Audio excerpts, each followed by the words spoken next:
se ela tem fosseta loreal ou não. Estão vendo algum buraquinho?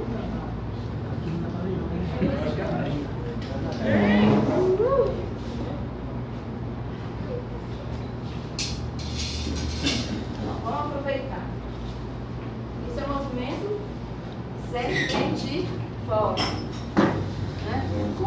Como o chão é bem lisinho, ó, veja que ele passou aqui, ela na mesma hora ela virou. O que é que ela se acha que ela está enxergando ele? Não. Ela está sentindo. Como é que ela sente?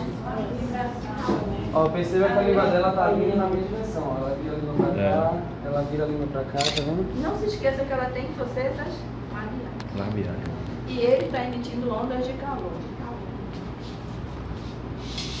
Então, ela está agitada. Ele está passando na frente da luz. Então, ela está vendo que alguma coisa grande está se movimentando. Ela tem a curiosidade de chegar perto, porque se ela precisar se defender, ela vai chegar perto. Né?